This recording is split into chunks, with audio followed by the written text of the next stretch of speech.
Welcome back, folks. Today we are doing a Dynasty Superflex Start 11 Tight End Premium Draft Recap. This is a real Dynasty draft that happened just the other day in one of my listener leagues. We just launched it off to kick off the offseason. We did have rookies included in the draft, which, as you can see on the board, are represented with kickers. So don't think we're going crazy in here. We do not play with kickers in defense in Dynasty, and I have a strong belief on not including them in your Dynasty formats. So go ahead and comment all your hate comments now and tell me why I'm an idiot, but I will have plenty good reason in my response to you. Outside of that, if you're looking to join one of these listener leagues, we are still launching 9 more. This is the first of the 10 that we're going to launch this offseason. Go ahead and comment on this video. Let me know you want to be a part of the listener league or join the Discord, which is linked in the description for this video. We spin all the leagues out of the Discord. Would love to have you guys in there. So go ahead and join on up. You can post your trades in there, talk Dynasty with us all season long. We started doing an awesome thing this week in the Discord, which is our weekly strategy sessions, where I go ahead and hop in there on my own time and let you guys go ahead and give me your usernames, and I break down your rosters for you and tell you what sort of moves I would be looking to make on your Dynasty team. So do not miss that awesome benefit. It's entirely for free if you feel so inclined to join up on the Patreon for a higher tier of Discord access and access to me for a one-on-one strategy session and more generated trade offers. I would obviously be thrilled to have you in the Patreon as well, which is also linked in the description. But without any further ado, let's dive right in. How this is going to work is I'm simply going to walk through this draft, tell you guys any of the trades that I made during the draft, which is actually only one during this startup draft, and I'll tell you the reason behind that. And then just kind of comment on where players' values are today, because we've seen a ton of movement in the Dynasty landscape over these last few months. Now that we have a season under our belt, players are a year older, values are changing left and right. We got free agency coming up. We got the NFL draft coming up. A ton of teams are going to change their outlook here, and so I wanted to give you some commentary on where these players are going. We'll start right away here with just slightly cut off, unfortunately for you, just the 1-1 and the 112, so I'll narrate those ones to you. You guys can see the rest. We did have Drake May go the 101 overall in a Superflex. Was not surprised to see it. He has overtaken Josh Allen as the people's sweetheart for the most part. Yes, he has rushing upside. Yes, he's probably going to win the MVP this year, and he has a phenomenal career ahead of him with a great head coach and a lot of interesting pieces on that New England team. Obviously, as they bolster that wide receiver room in the future, I think his value only goes up. I would not be surprised to see Drake May being taken 101 in most of your offseason startup drafts. I myself would personally still be taking Josh Allen, simply only because his rushing upside does seem to be more glaring when it comes to big games. I mean, we haven't yet seen the 50-point games out of Drake May yet, but consistency is also a huge part of fantasy football, and I wouldn't be surprised to see those days coming. So for me, 1A, 1B, Josh Allen, Drake May, take your pick. At the 1-3, we did have Jaden Daniels go. I found this quite shocking. In a lot of other startup drafts and mocks we've done, he's fallen, sometimes even to the back half of the first round. But I think this is another important thing, guys. You got to remember that some of the mock drafts you see on YouTube and on TikTok and wherever else you're watching these days, people feel a lot more comfortable letting quarterbacks fall because in a real money draft, which this is, it's a paid for draft, people get nervous about missing out on a premium quarterback. And so, in your real drafts, you'll probably still see Lamar and Jaden Daniels go towards the beginning, as you did here. Sandwich in between them was Bijan Robinson. No disrespect to that man, and cannot blame you for taking him here. We had Jamar Chase go off the board at the 105, and at the 106, and at the 107, you had Puka Nacua. Makes sense. Now, again, I did mention this is a tight end premium league. It is a start 11 league. And as I should say, which a video will be coming on this soon, because a lot of you have been asking, what format do you play for your listener leagues? And what's your favorite Dynasty format? This is my favorite Dynasty format. It is a start 11 with start 2 tight ends and a tight end premium. And the very short version here, why I play those leagues, is I love being in active leagues. I love being in leagues where trades get made and that player values are pretty similar across position. And I have found adding a tight end premium and also forcing people to start 2 tight ends on a weekly basis puts the tight end position at about the same value as wide receivers, running backs, and quarterbacks. And it really promotes excessive amounts of trading. Now, obviously, to all, that will not be their choice. You could say starting 2 tight ends is wild, and including a tight end premium in them will throw the values out of whack. I personally have found great success in it. I love the model, and I'll have another video coming for you guys soon on, just how to set up a team that way and how to set up your league that way, and even some of the little bonuses that I like to throw in there, like first down bonuses, which I do have for both tight ends and running backs, and big play bonuses that I have for a lot of different positions, whether that be wide receiver, running back, etc. And finally, I'll get back to the draft in a second, but I like to have extreme punishments for turnovers. So I punish quarterbacks pretty hard in my league for an interception and a fumble, and if it's a pick six or a fumble recovery touchdown, there's another extra added deduction, and so that's why you'll see in this league, like guys like Tua Tagovailoa put up -8, -9, -10 stat lines this year, and I just think it should be punished the same way that touchdowns are rewarded. If you turn the ball over and it results in points getting scored, then it should reflect on your score sheet. All that being said, heavy tight end format here, so we do see Trey McBride and Brock Bowers go 108 and 109. As you can see, that was my pick. I was the 109 here. I decided to go Brock Bowers. Personally, was thrilled about it. Would have been fine taking Trey McBride here, but I still do have Bowers slightly ahead of McBride simply because of the age. Obviously, a little bit of a down season here with the Raiders in their current form, which was not surprising, but I think he finds his way back into immediate fantasy dominance as soon as they get that situation rectified, which might be, with the Mendoza fix, might be another year after that. But luckily, at only 23 years old here, I can afford to wait on Brock Bowers becoming the ultimate asset again. That all being said, we do have St. Brown go off the board next at the 110. I think phenomenal value on St. Brown here. He's one of those guys to me that just is the most consistent asset in fantasy football. I've talked about this at length on my channel before, but if you know me and you know me well, I have Amon-Ra in almost every league I'm in. He's normally my build pick. In fact, I thought about taking him again here at the 1-9, which I normally do if I'm 110 or later. But again, I wanted to go for a different build here, and we'll talk about that as you guys watch my build play out here. I did want to switch it up, and I'll touch on that during my next pick when I ended up making a trade. I did make a decision on the clock. So Amon-Ra goes 110, Gibbs 111, and just cut off for you is Jackson Smith and Jigba at the 112. I think phenomenal value on JSN here. He is my Dynasty wide receiver 1 currently. Yes, even above Puka and Chase. Obviously, he is young as you like at 23, had his true breakout season. The trajectory's only been going up. He had 47% of Seattle's air yards this season for a 14-win team.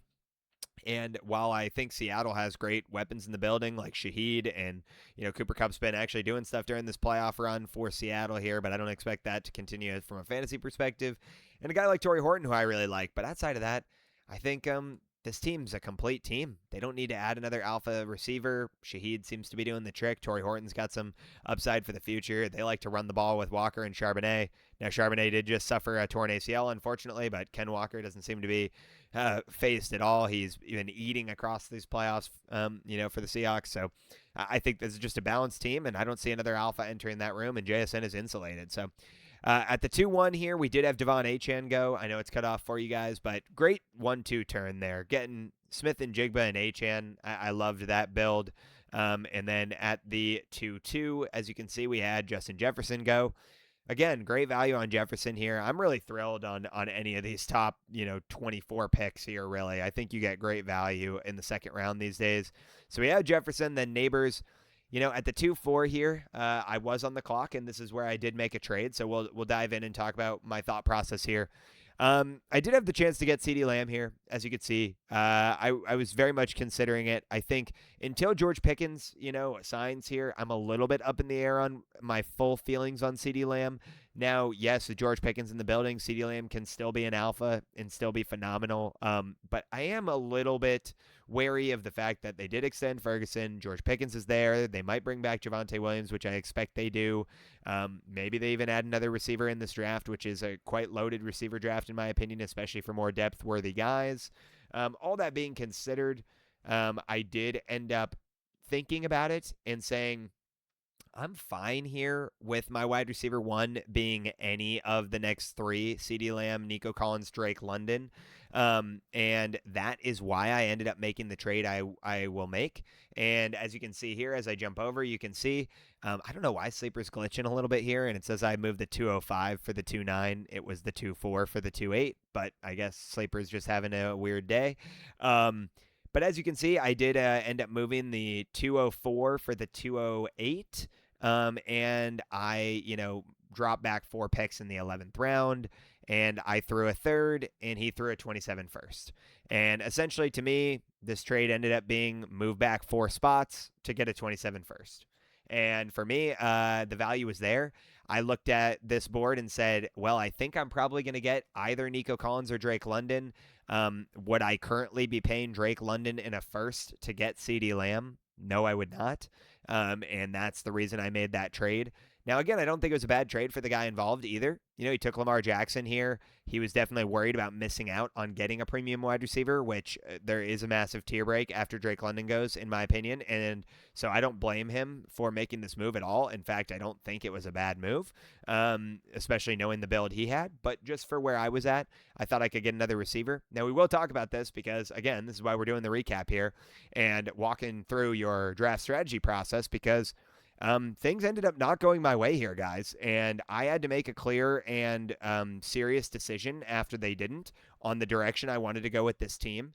And my next pick reflects that, and the rest of my picks will also reflect that. And so this was a real turning point for me. I told you I wanted to get a premium receiver still. I was pretty confident I was going to get one of those guys in Nico Collins or Drake London at the 2.8. As you can see here, Caleb Williams went at the 2.5, which is as high as I've seen him go in a draft. Personally, if you guys know me, I am not a big Caleb Williams guy. I think his footwork is messy. I think his accuracy leaves things to be desired. Now, obviously, he has some rushing upside. He's looked decent in these playoffs. He plays a lot of hero ball and has some real highlight reel tapes. But again, just, the Bears failed to put up more than 17 points last night. And at times their offenses looked questionable. And so, say what you like about me and my ability to scout quarterbacks, but Caleb Williams is just a guy I'm not willing to pay for in the second round. Personally, I'd rather take a guy like Jackson Dart in the third or at the end of the second, which you see later on here, which we'll get to. But Caleb Williams goes in the 2.5, Nico Collins at the 2.6, and Drake London at the 2.7. Now, these guys both having Jamar Chase and Puka already was part of the reason I thought that they were going to fall to me. And I think this is the hard part about navigating a startup draft, guys, is that you can be in a position and read the board and say, oh, he's for sure going to do this. It's hard to know what your league mates are going to do in the build that they're going to attempt, right? And as you can see here, I gambled and it didn't work out for me. I thought one of these guys would forego taking a second wide receiver, and they didn't. So, Nico, Drake London go. As you can see here at the 2.8, I had to make a decision between taking Genty, taking a quarterback, or taking the rookie 101 pick. And I ended up taking Jeremiah Love here, or what is, consensus Jeremiah Love. I do have him slightly above Ashton Genty, and the reason behind that is simply that you are actually technically getting 2 full years younger. Jeremiah Love will not even be 21 by the time the NFL draft happens.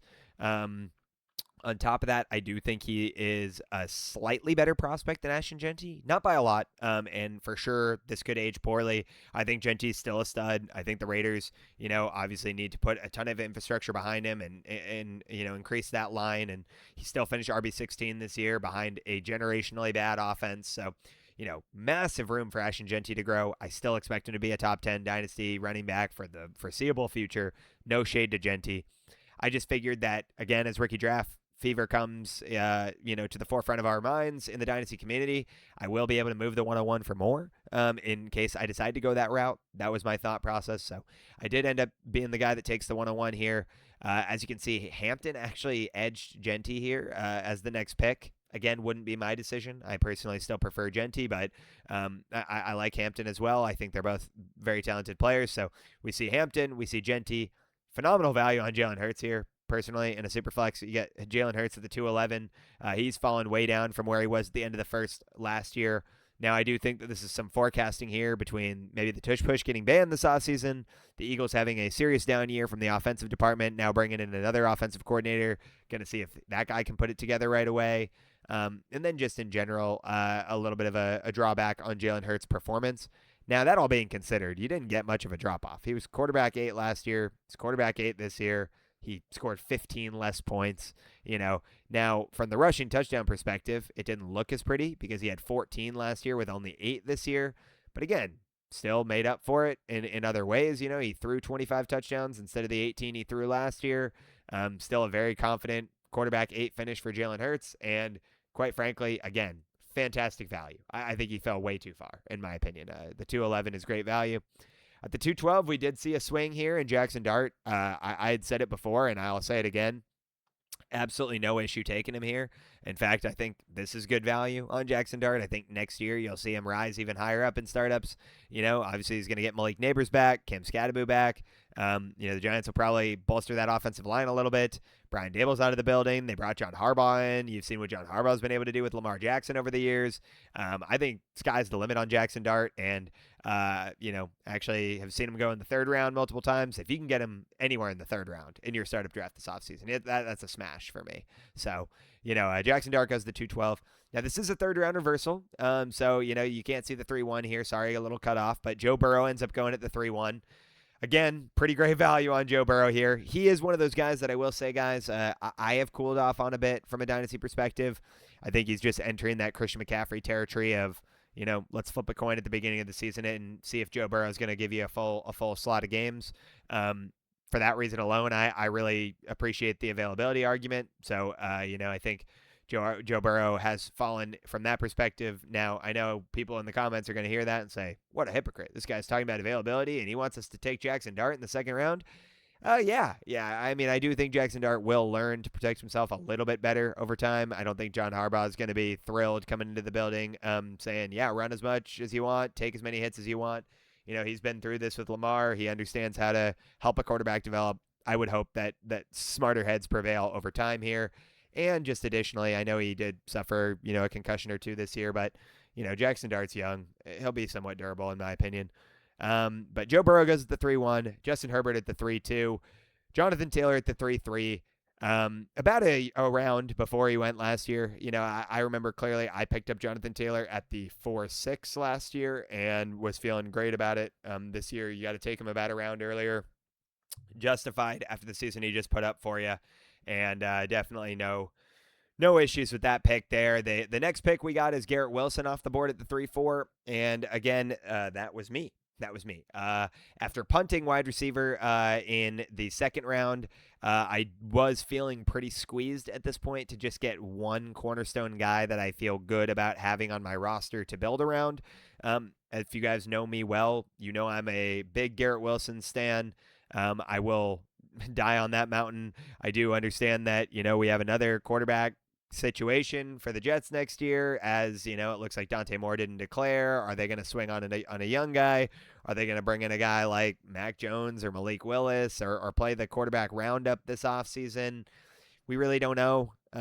So that obviously is an unfortunate thing for Garrett Wilson, but he's a massive buy for me in Dynasty. He just signed the mega deal at the end of last season.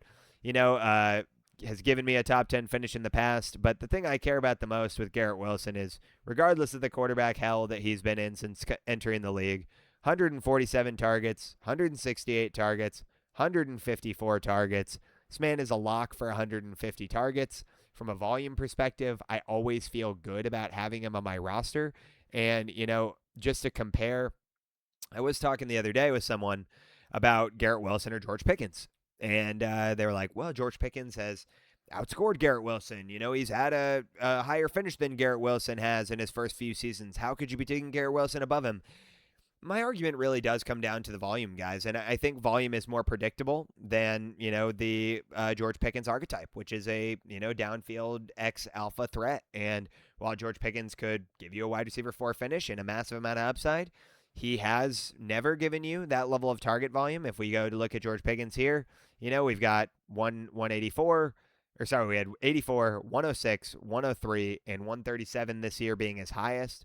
Again, never once has he come close to the 147 that Garrett Wilson has given. I guess 137 is close. I shouldn't say hasn't come close, but he hasn't eclipsed it. And on top of that, I I trust what I see out of Garrett Wilson. I think he's a smoother route runner. I think he has better hands.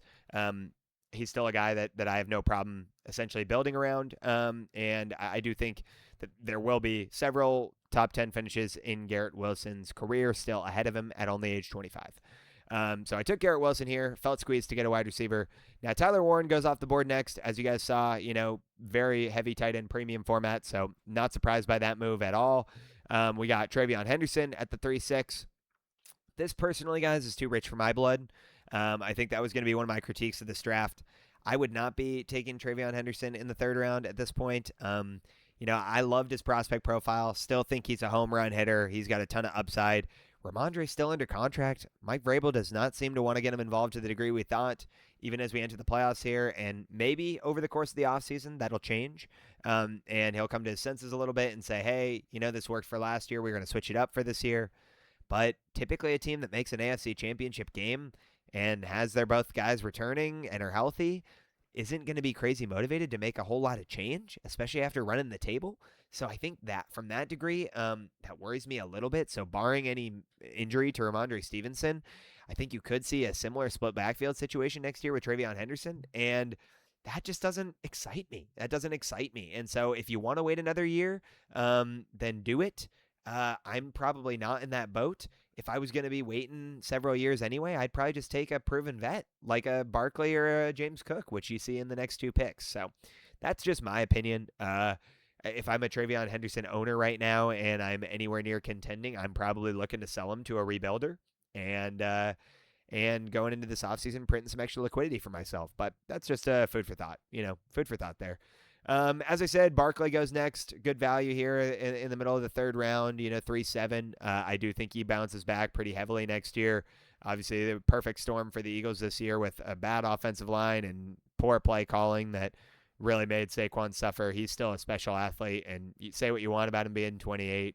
I still see him having 2 to 3 more years of true dominance out here. So, for a contending roster that already had Chase and Drake London here, picking up Saquon Barkley, zero issue with it. We had James Cook go next. Obviously way higher than he was last year, being about a 5th, 6th round startup pick. But he does put up a top 6 finish this year at RB6. Dominant performances across the board. He's only built in the last few years, which I think is a wildly encouraging sign. A 12 finish, an 8 finish, a 6 finish. And on top of that, obviously signs the massive extension this offseason. You're going to see great performance from James Cook moving forward here. So, great value getting him there at the 3-8. We had Tetairoa McMillan go next at the 3-9. To be honest, I did consider taking Tet at the 3-4 above Garrett Wilson, so that shows you what I think about Tet. I just have Garrett Wilson slightly above him, but I think this is great value on Tet at the 3-9. I've seen him go as early as the late second round. Very encouraging rookie season. Far above Ibuka, in my opinion, as far as just overall ceiling goes. He's a guy that I think does have top 10 finish potential in as soon as next year and for the foreseeable future. Love the archetype, love the build, love the ability to high point a catch. Think he can be used even more in the red zone moving forward. Very high on Tet over here at Dynasty Price Check. The next pick was Brian Thomas Jr. here at the 3-10. Quite frankly, didn't love it. Way too rich for my blood here. I've been disheartened on Brian Thomas Jr. after this last season. My apologies for a quick sneeze there. But I've been very disheartened on Brian Thomas Jr. after this season. Now, obviously, comes out wide receiver 4 last year. Looks great. This year comes out, fails to eclipse the top 40. They end up extending Jacoby Myers. Travis Hunter was a high draft pick. Parker Washington looks pretty relevant in this offense after this year. I just have never seen Brian Thomas Jr. get it done with Trevor Lawrence. And I think for that reason alone, I wouldn't be taking him here. I think at value, Brian Thomas Jr. is still a good pick. So I'm not telling you to fade him altogether. But to be frank, I probably have him a lot closer to the Ladd McConkey range, which, as you guys can see on this board and we'll talk about, went all the way in the 6th round. I don't know if I view Brian Thomas Jr. as a cornerstone asset anymore. And quite frankly, it's just more about in these first few rounds of a dynasty startup, guys, we talked about with the quarterbacks, I'm really just trying to insulate myself. I'm trying to not take a ton of risk And, there's a different way to play Dynasty, right? I think there's some guys that love to take risk and bet on themselves and say, oh, I know everything. I think everything will work out the way I expect it to. If you're one of those guys and you really are right, by all means, all the power to you. Take as many swings as you want. I am not. I am a guy in the early rounds that likes to take proven products or something that is value insulated. And I know you guys are going to look at me and say, you took a rookie. You took a rookie pick. What do you mean you wanted to take things that are proven products? Value insulated, guys. The 101 is only going to go up in value until the NFL draft. And beyond the NFL draft, I bet it goes up even more, right? Yeah, as OTAs start and rookie minicamp and all the hype train starts. So say what you like, but I do think I took an asset that is still rising in value.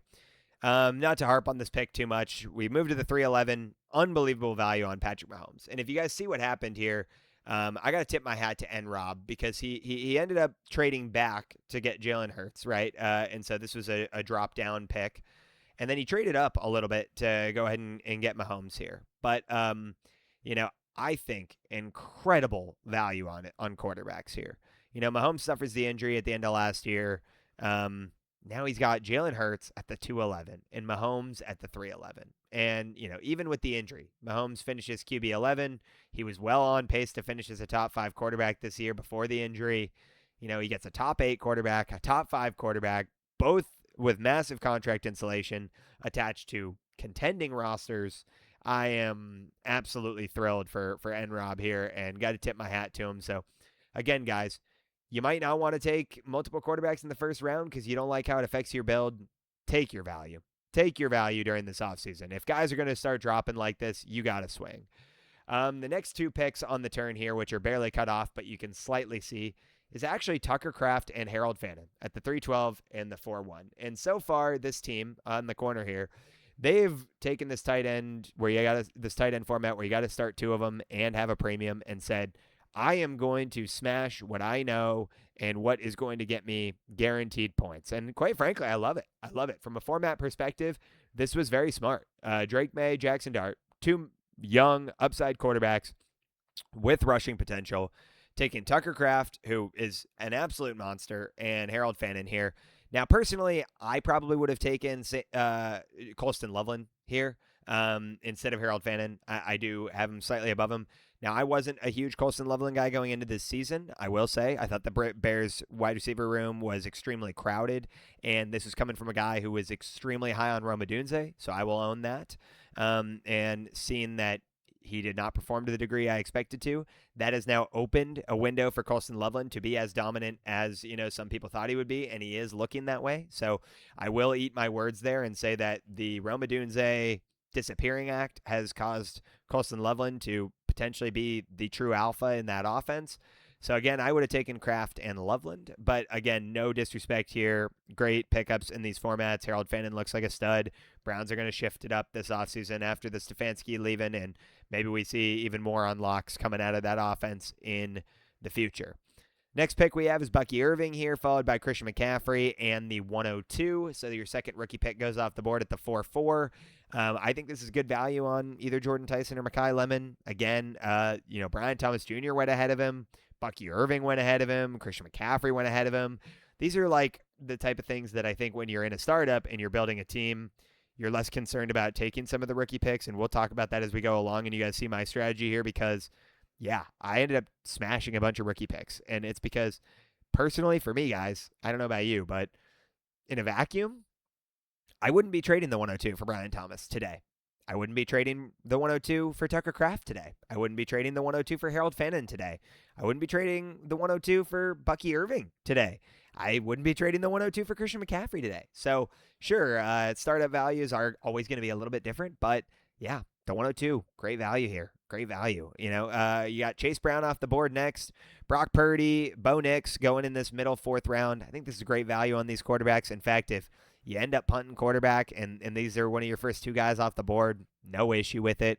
Brock Purdy looked great towards the end of the season. Obviously get, steamrolled by the Seattle defense in the playoffs here, but really can't blame him for that. Seattle seems to be on a mission here. So, I don't think that that's anything to really reflect Brock Purdy too much and a lot more to talk about just how dominant that Seattle Seahawks front is. Outside of that, we got Judkins at the 4-8. And then at the 4-9 here, I will admit, guys, again, I'm feeling squeezed for quarterback. and so I felt squeezed for wide receiver in the last round, felt squeezed for the quarterback at this round. Did consider just taking the 1-3 here, but again, felt like in a super flex, I really had to guarantee myself a guy that I could at least see giving me quarterback one production. And after Purdy and Nix going, the next guys off the board, as you can see here, are Stroud and Dak Prescott. Not guys I feel like I want as my quarterback one. And Trevor Lawrence, a guy that I will tip my own hat on this one. Told you all offseason, massive buy for me. Thought Liam Cohen had the ability to unlock him a bit moving forward, and thought he has a ton of upside, still being a generational prospect, still being a first overall pick at only 26 years old. He has the contract insulation, and yeah, was very right on that one. I actually predicted a top 12 finish for Trevor Lawrence at the beginning of the season, and was telling you guys all to buy him. Turns out he wasn't just top 12. He finished quarterback 4 on the season. The Jags looked like they were going on a dominant run towards the end of the year. As I already mentioned, they brought back a Jacoby Myers. Parker Washington looks relevant. Travis Hunter still got a role to play there. Brian Thomas Jr., Travis Etienne's probably going to come back. I love what I'm seeing out of this Jags offense. I felt great value at the end of the 4th round here at the 4-9 for Trevor Lawrence, and quite frankly, felt like I got a great pick here. Sam Laporta goes off at the 4-10. Again, very heavy tight end format. So we had Sam Laporta. Ibuka at the 4-11, still too high for me. I do view Ibuka as a wide receiver too. A guy that for sure has upside and showed me, a great flash at the beginning here, but still a crowded room. Say what you like about Chris Godwin. He's on contract. I still think they might bring Mike Evans back for one more year. A lot of mouths to feed in that offense. I think Ibuka, solid wide receiver too, but too high at the 4-11 for me. George Kittle goes off at the 4-12, followed by George Pickens at the 5-1 here. Cut off your screen a little bit, but again, pretty good value on George Pickens here at the 5-1. Personally, I'd take George Pickens over Brian Thomas, so say what you like, but I wouldn't have flamed a George Pickens pick at the 3-10.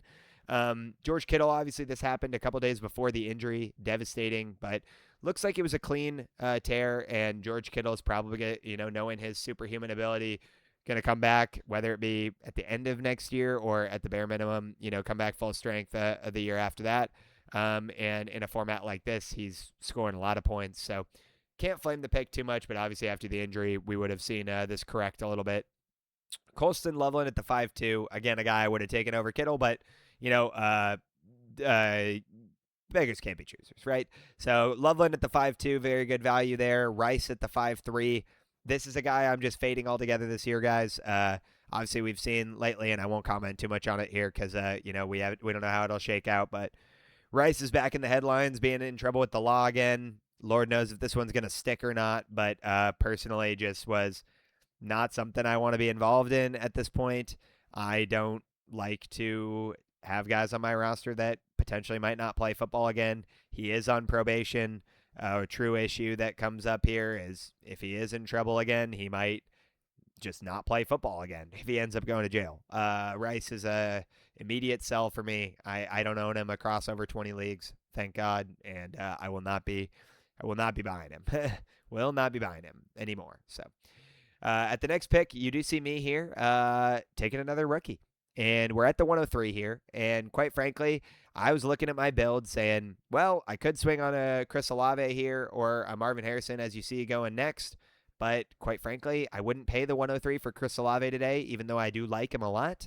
And I figured, this is either going to be Mekhi Lemon or Jordan Tyson. And I'm happy having them be my wide receiver too. So went ahead and smashed a rookie pick here. Chris Olave goes next. Marvin Harrison, still way too high on Marv for me, but I understand a lot of people don't want to give up. I get it. Stroud and Dak go next in a super flex. Then we got Breece Hall at the 5-9. I think great value on Breece Hall. In fact, call me crazy, but I would be taking Breece Hall over Bucky Irving these days.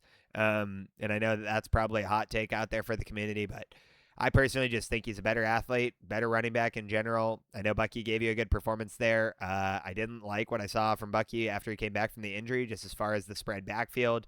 Now, again, say what you want. Maybe it was situational. Maybe he wasn't fully healed. Maybe they're working him back in.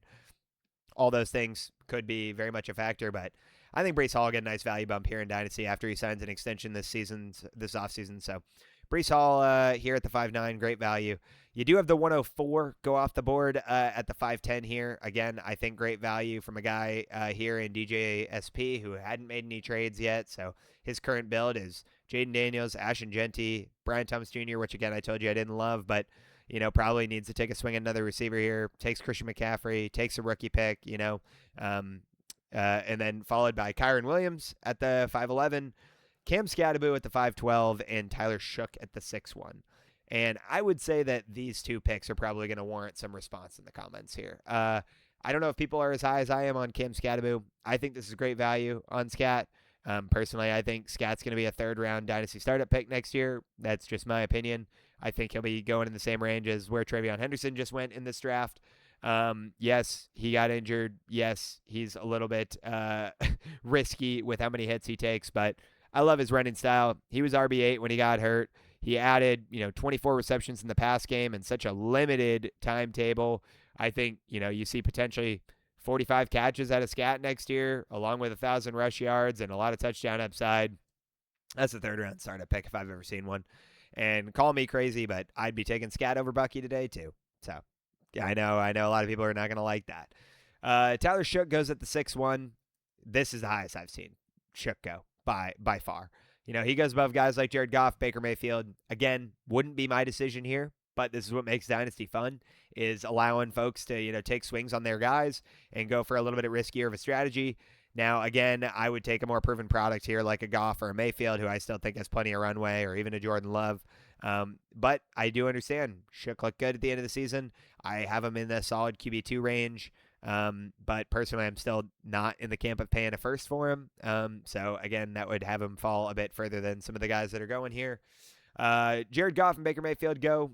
People are feeling quarterback squeezed here, so those are the last guys that are probably in that consistent QB1 range. I mean, you can maybe have Jordan Love in there, but I don't feel good about him as my quarterback one. So there you go. You got those two guys go off the board there. Kyle Pitts gets a nice value boost at the end of the season here. If he leaves Atlanta, could end up having some massive upside next season in our format here with a tight end premium. So Kyle Pitts, Josh Jacobs falls all the way to the 6th. Josh Jacobs was going in the 4th last offseason, so you're seeing a nice drop down on Josh Jacobs. A little bit up in the air here about what the Packers decide to do with him. He is under contract, but they could save, I believe it's $8.5 million in cap if they cut him. So you could see that being a potential option for a team that might be a little cap squeezed this next year and might want to make some other moves. We'll see how that all plays out. But as of now, Josh Jacobs in the 6th. Travis Etienne in the 6th, I think is great value. I think a month from now during free agency when he gets re-signed, he's going to go a hell of a lot higher than this. And I personally think that doing startups at this stage gets you a chance at great value. So Jake and Travis Etienne here, I thought great value. I expect him to re-sign in Jacksonville. He's got great pass catching upside. He gave you, a real return to form this year with a top 10 finish. And say what you want about Travis Etienne, but he's going to sign his extension here, coming off his rookie deal. He's given you 2 top 10 finishes, and one of the seasons, was just a complete write-off of a year for that organization in general. I think that's pretty damn good value for a running back, in my opinion.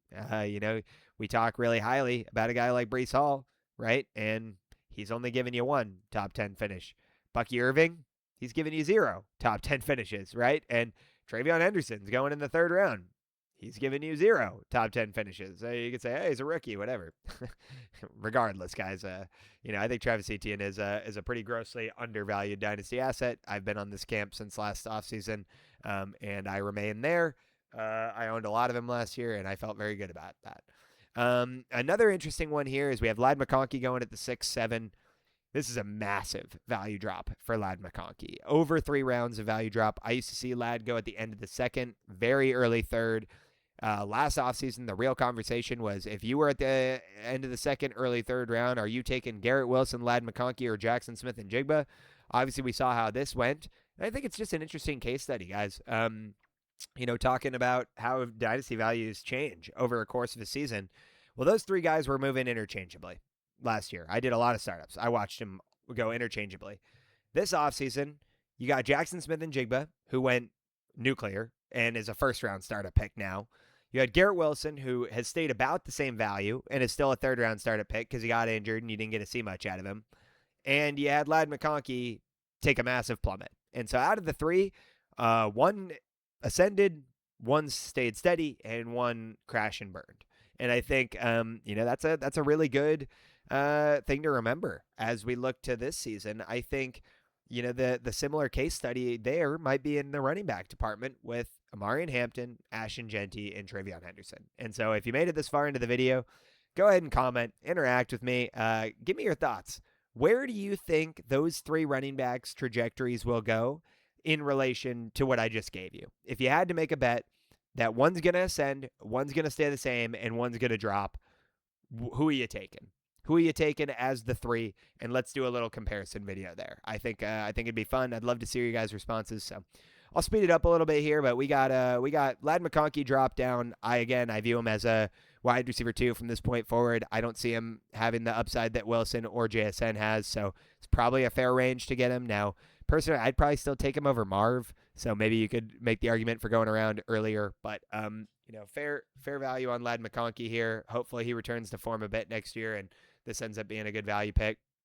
Jordan Love goes to the 6'8", and to be completely frank, I would have taken Jordan Love next if he hadn't gone, just so I had my 2 quarterbacks in a super flex here before another tier break, but he didn't.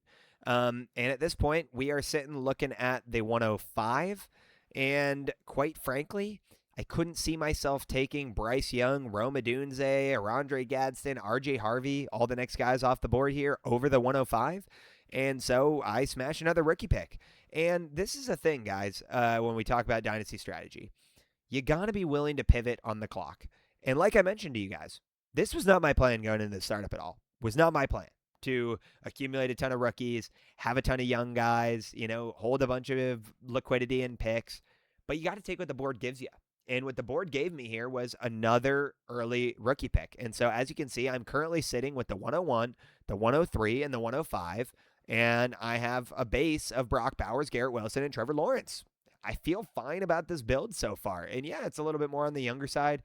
Maybe not your immediate contender build, but out of a startup, you're looking to build for the foreseeable future. And again, as we still have a long offseason ahead and rookie fever is going to go crazy, I have tons of flexibility and liquidity to move these picks and retool the roster anyway.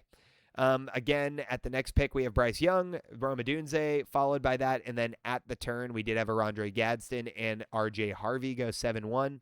Those are 2 guys I'm not touching with the 10-foot pole, so was happy to see both them go off the board.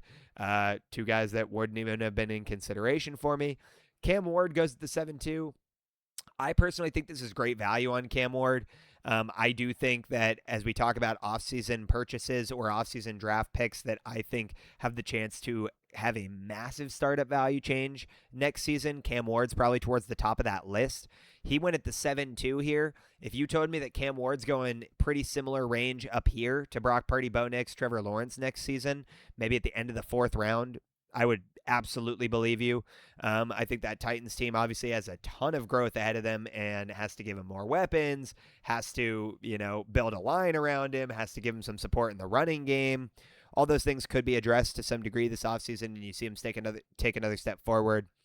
At the 7-3, Jake Ferguson goes off the board, and this is another one, guys, where, I was just getting sniped left and right. That would have been my next pick, because in this format, tight ends are so important, and that was probably one of the last true premium tight ends that you could say.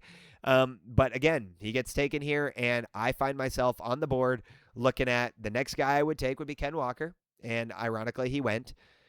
But I did have to look and say, no other rookie picks have gone. Would I myself be paying the 106 for Kenneth Walker today in a Superflex? And I wouldn't. I wouldn't be doing it. So I took another rookie pick here.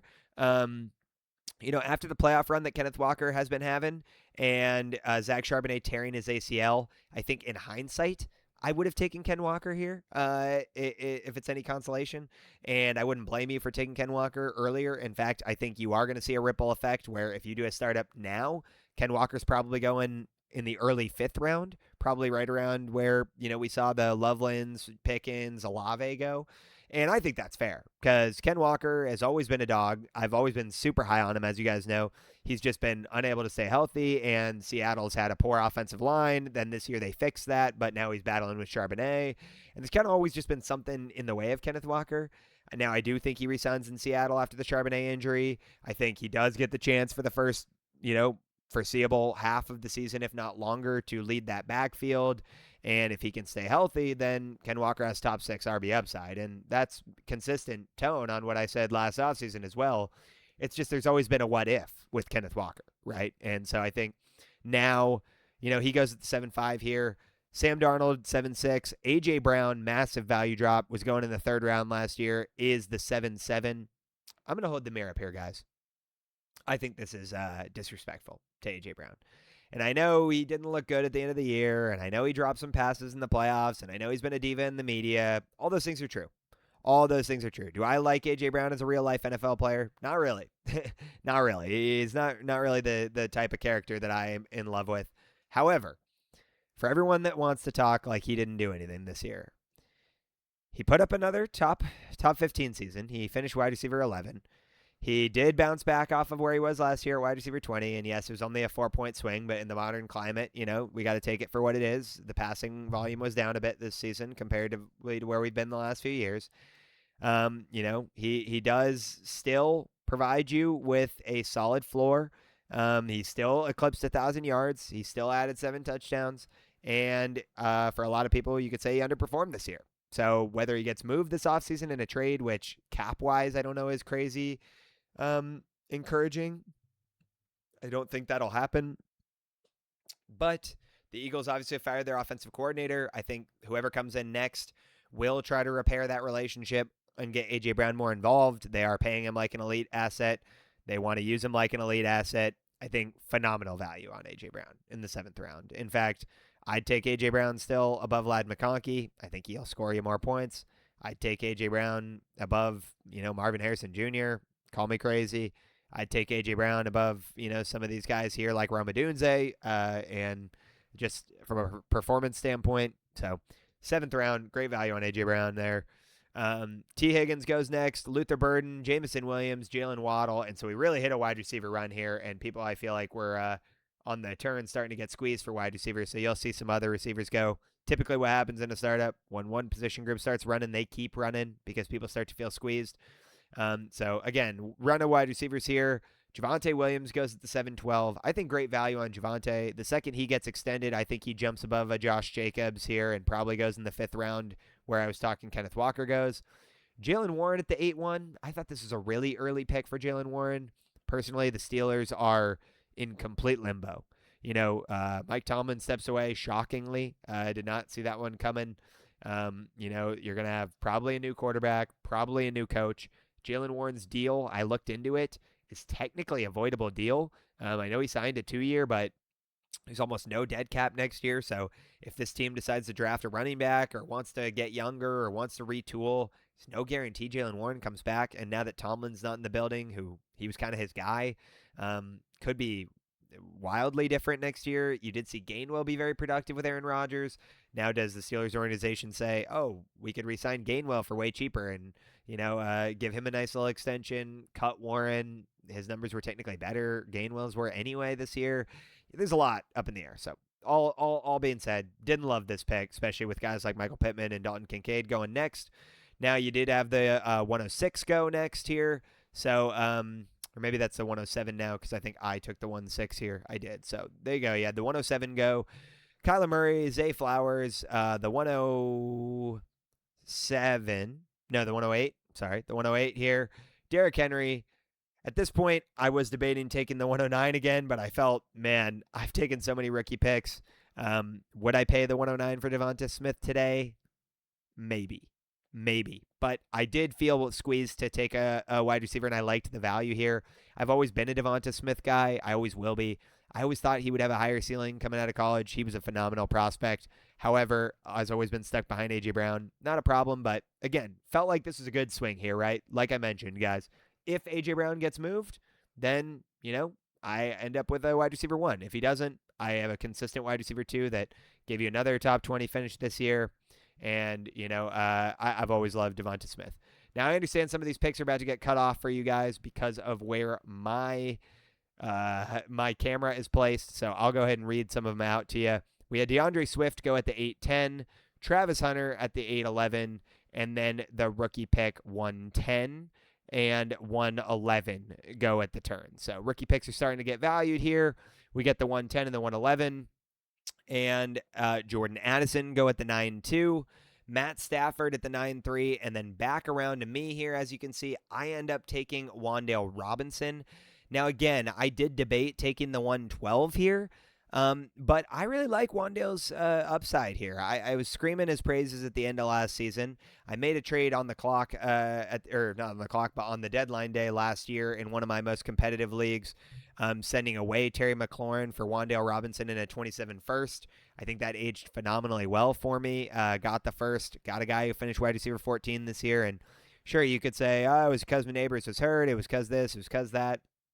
The numbers don't lie. He looked very good. He gave you 1,000 yards. He was absolutely, giving you solid upside with 140 targets and, added only 4 touchdowns to that number. He's going to be a free agent this year. Maybe he lands elsewhere. Maybe he's the solid wide receiver 2 for the Giants moving forward.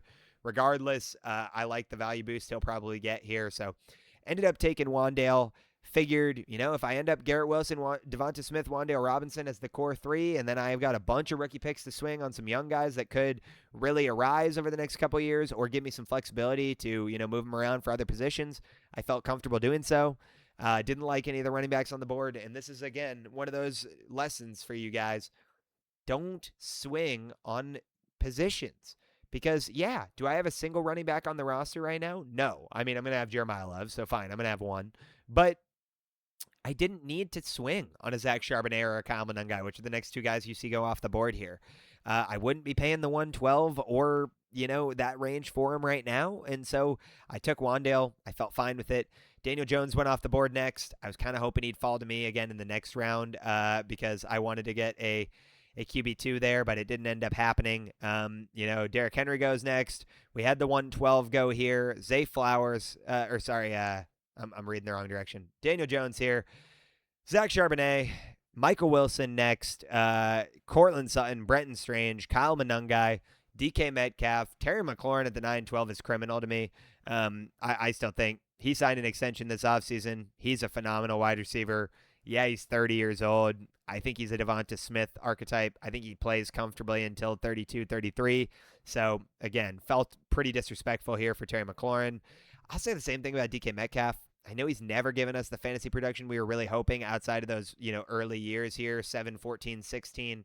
Since then, been a bit of a disappointment. But, again, finds himself as a top 25 fringe guy this year with the old man Aaron Rodgers and a 2-game suspension in there. He did sign a mega deal. He does have an incredible amount of athletic upside. I would be taking him a hell of a lot before the 10th round, but that's just me. You did have Devontae Adams go 10-1, Christian Watson. There's the 112 now. I misspoke earlier, but this is the 112 going in the 10th round. I think great value there. Like, I would way rather have the 112 than Christian Watson. So, there you go. You do have Jaden Higgins go off the board here.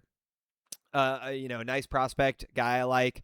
And I think good value on here as a potential wide receiver with upside.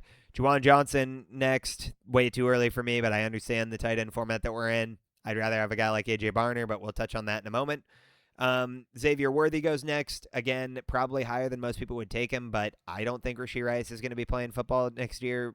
So, maybe that gives you some crazy upside. Worthy's still 22 years old, super young.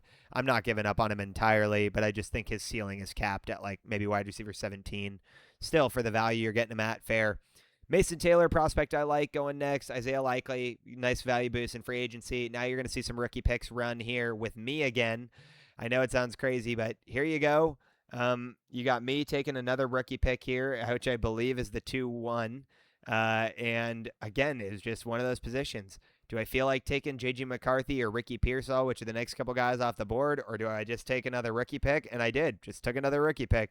J.J. McCarthy go next. Ricky Pearsall, Woody Marks at the turn, 11-1. Theo Johnson at the 11-2. Juwan Jennings at the 11-3. This pick I had ended up trading away, as you guys know. And so that was part of one of my earlier trades. So Chuba Hubbard goes here, who wasn't mine. Alec Pierce goes next, a guy I like buying this offseason. Mark Andrews, Parker Washington, and then at the 11-8, I was thrilled to see A.J. Barner fall my way. Now, again, I mentioned this is an extreme tight end premium. I needed that second starting tight end to complement Brock Bowers and was thrilled to get A.J. Barner here. Now, he did finish tight end 14 this year. Gave you a lot of upside. Looks really good for the future. 23 years old. Seattle's offense is on the incline. I thought this was great value in our format on A.J. Barner.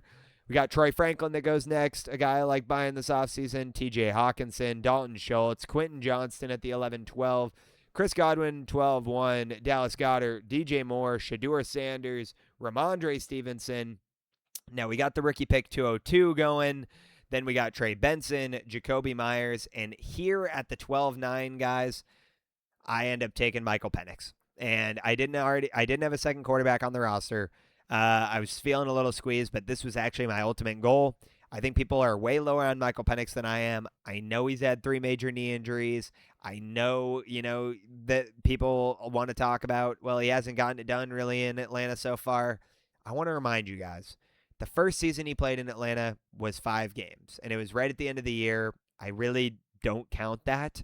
His first year as a true rookie to be a starter was this year. And yeah, he had 9 touchdowns, 3 interceptions. It doesn't look incredible to start, but he did push the ball downfield a bit, accumulating almost 2,000 yards in that spread of only 9 games. He got hurt in the 9th game as well, so that's really 8 games. He is only 25 years old. They did give him a significant amount of draft capital. You are seeing the regime switch over in Atlanta after the Raheem Morris firing. I still think Michael Penix is a great quarterback. Now, his upside is probably quarterback 2. As we've, mentioned in the past, he doesn't seem to have that rushing upside.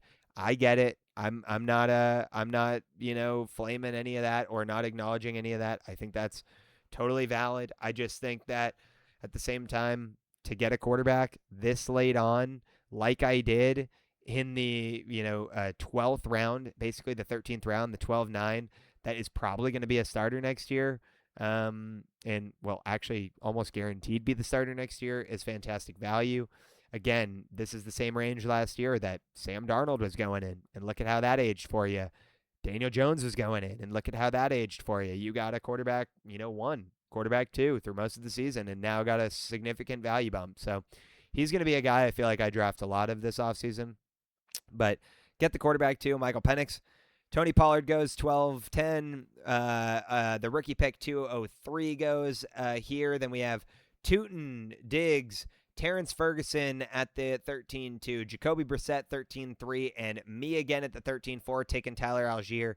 And again, guys, when we talk about taking upside plays, yes, I don't have any running backs on the roster. I'm aware. Yes, I do have Jeremiah Love coming in. But I think Tyler Algier could be a starter next year. And I wanted to take guys that I think give me a chance to at least split a backfield or be a starter or give me some rushing upside. Now, again, I'll probably retool this roster in the offseason, make a trade with one of my multiple first and second round picks like you'll see here to try to bring in another back at value, maybe a Derrick Henry, something like that.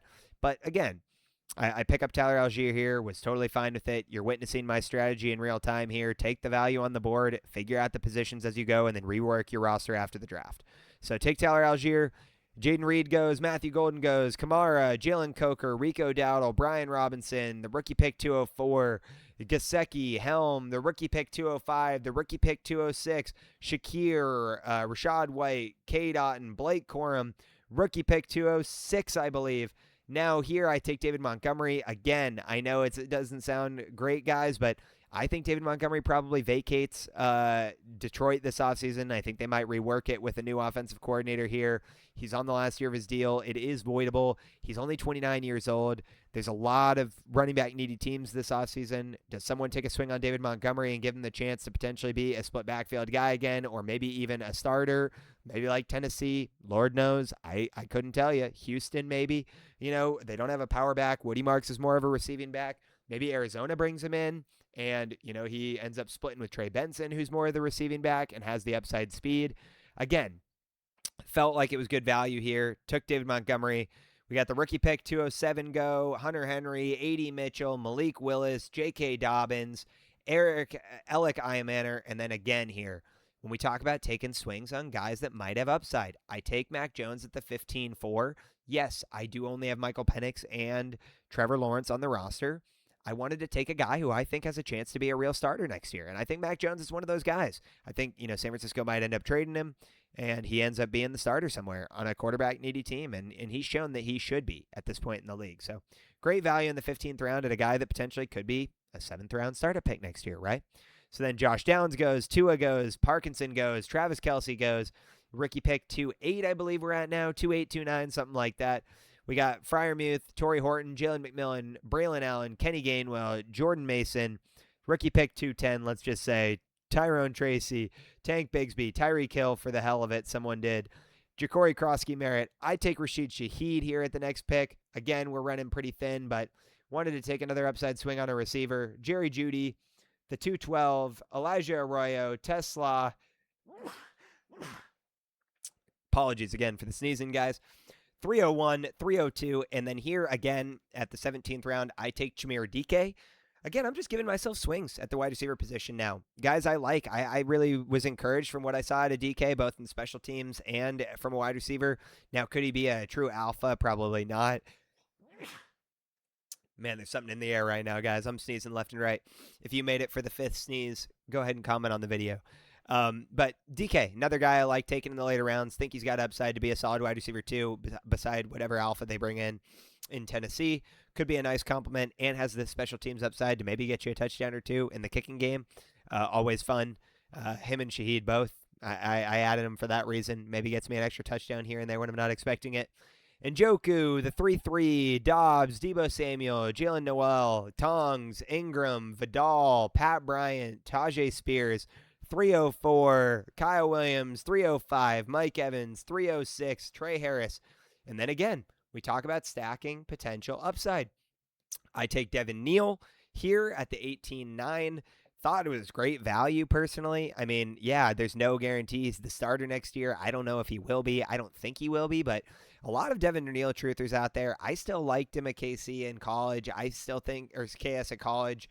I still think that, he potentially could be a dog. Very young, 22 years old. Could he be the starter next year? Could he be a split touchback? I just got him damn near the 20th round. I love stacking running backs in this range, as you'll see in my next pick as well, but thought it was good value. We got another rookie pick, 3-4, 3-5, something at this point. Caleb Johnson, Kayshon Boutte, Ollie Gordon, Kirk Cousins, Quinn Ewers, and then here I am again, stacking these handcuff running backs. Take Dylan Sampson here, 21 years old, young. By all means, if Quinshon Judkins ends up missing the beginning of next season, I've got a starter. If he doesn't, I've got a guy that, again, upside handcuff. Anything happens to Judkins, could be printing some serious liquidity here coming from the 19th round. Could be getting a starter. Love stacking my upside there. Got Ben Sinnott next. Brandon Ayuk, Brashad Smith, Noah Fant, Aaron Jones, another rookie pick, Richardson, Riley Leonard, Efton Chisholm, Trey Tucker, Keon Coleman, Michael Meyer, Isaiah Pacheco, Okonkwo, Jatavian Sanders, Jalen Milroe, and then I take Cole Kmet here. And I know you guys might be laughing at me here, but, the way they're using Loveland these days, I look at Kmet almost as like a handcuff running back. He's still a very solid athlete. He's actually a good tight end, believe it or not, just underutilized. But if anything happens to Loveland, he could be a surefire guy if by some chance they decide to void his deal, which he signed an extension a couple years ago. But again, they do have a good out this year. And if Loveland looks like the guy that they expect him to be, which I think this offseason the conversation could go there, you could see Cole Kmet at 26 go into a new landing spot. And what if he lands on the Bengals? What if he lands on a tight end needy team? What if he goes to the Dolphins on a fresh deal and they bring in a rookie QB? You never know, right? Then maybe they bring Mac Jones in and Cole Kmet suddenly has upside again. Give yourself swings in this range, guys, is the moral of the story. After that, we got James Conner, Emmanuel Wilson, Keaton Mitchell, Jaden Blue, Sean Tucker. All the handcuffs are running. 21st round, I take Jack Besh. At this point, I'm going to stop announcing everything. You guys can kind of read the board, but just to recap the rest of my draft. Took Jonnu Smith again in the round afterwards. Yeah, a bit older, but again, in our tight end premium format here, he might give me a start or two this next season. Najee Harris, the round after that. I know a lot of people are going to be like, this guy's got one eye. Say what you want. he gave you a lot of consistent 1,000-yard seasons before this year after the injury. Does he come back after the eye injury? I don't really know, but for the range we're in, I'm fine taking a 5-time over, 1,000-yard rusher with, one down season here at age 27. He'll probably go to some split backfield, maybe give me some flex touchdown upside. Geno Smith here next. Yes, I don't expect him to be anything but a backup on the Raiders, but with how many quarterbacks went down this year, maybe a midseason trade gets made for Geno Smith like Joe Flacco next year because people get desperate. Give yourself swings, guys. Lambert Smith, I took here. Luke McCaffrey there. He showed a little bit of upside here and there this season before the injury. Devin Singletary, maybe splits a backfield somewhere. I took Marcus Mariota next in the 28th round. Again, just, he gave me starts this year when Jaden Daniels went down. Samaje Perine, a quiet, flex-worthy guy at times this season. And then John Mechie, Treylon Burks, and Damian Martinez to finish out the draft. All in all, guys, you can see, I'll jump back over here so you can get a nice look. The team is pretty bare bones. Was definitely not my intention to build a team like this, but I'm always open to, pivoting on the clock, trying new builds, seeing how I can work my way out of it. That's essentially what I did with this squad here. I ended up with Trevor Lawrence. Yes, the running back room looks abysmal. Keep in mind Jeremiah Love being here, but David Montgomery, Tyler Algier, Garrett Wilson, Devonta Smith, Rashid Shaheed, Brock Bowers, A.J. Barner, Wan'Dale Robinson, Devin Neal, Chimere DK, Mac Jones on the bench, Dylan Sampson, like a lot of these guys that I mentioned. But if you look down here, we got the 101, the 103, the 105, the 112, and the 106. Sorry. So I have 5 firsts, 3 of them being top 5 picks, 4 of them being top 6 picks, and then the 112 in there as a sweetener.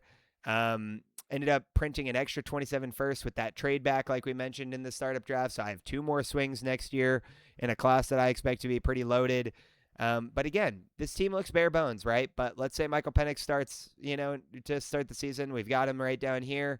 I've got 5 first-round picks entering this roster, one of them being the 101. I'm going to get another stud receiver. I've got some flexibility to move around here. Maybe I end up taking Sadiq, and in this crazy tight end premium, I flex him. Wan'Dale moves up to here, right? So we don't have Shaheed in the picture anymore. And I add a Mekhi Lemon or Jordan Tyson again with that 1-3. Now we're flexing Jordan Tyson and Sadiq, and we've got another pick like the 112 maybe that I move for a running back like a Travis Etienne in here next to Jeremiah Love, and we get flexible this offseason, and suddenly this team looks a hell of a lot better. All to say, take your value, guys. Learn to navigate a startup, practice, do it over and over again, understand how to get it done. I mean, I'm normally a big trader in startups, but on this one, no one was willing to make good deals with me. So I went ahead and punted my normal strategy and mostly stayed on the clock and picked. But again, one trade, printed an extra 27 first, worked out nicely. A team I'm comfortable with at the end of it. And I know a lot of people in the comments here are going to be like, this team sucks. Say what you like. I think 5 first-round picks from now and 2 next year from now sets me up in a really good position to be modular and rework this squad into something that can potentially be a dynasty winner. So thank you guys so much for coming along. If you made it this far into the video, a whole hour, greatly appreciate you. Drop a like, drop a comment, subscribe to the channel. We got a ton more coming your way this offseason. We are launching a bunch of listener leagues, like I mentioned. So here's your friendly reminder. Hop in the Discord, send me a direct message in there that says, I want to be in a listener league, or comment on this video. I'll reach out to you. We'll set something up. We'll get you guys involved. If you do feel so inclined to support the Patreon, would feel extremely blessed to have you guys over there. The link's also in the bio for that. And you'll get a ton more access to me. I can help you guys break down your dynasty, teams over and over again each month. You get a monthly strategy session, one-on-one consultation with me through the top tier Patreon package. I generate trades for your guys' teams. I help you with your drafts, rookie drafts included. So come on through here. Appreciate all the support we're getting on these videos, guys. And we got a ton more on the way. I'll see you in the next one. And wish my Seattle Seahawks some good luck in this NFC Championship game coming up. Would love to be celebrating a Super Bowl with you guys this offseason. So take care.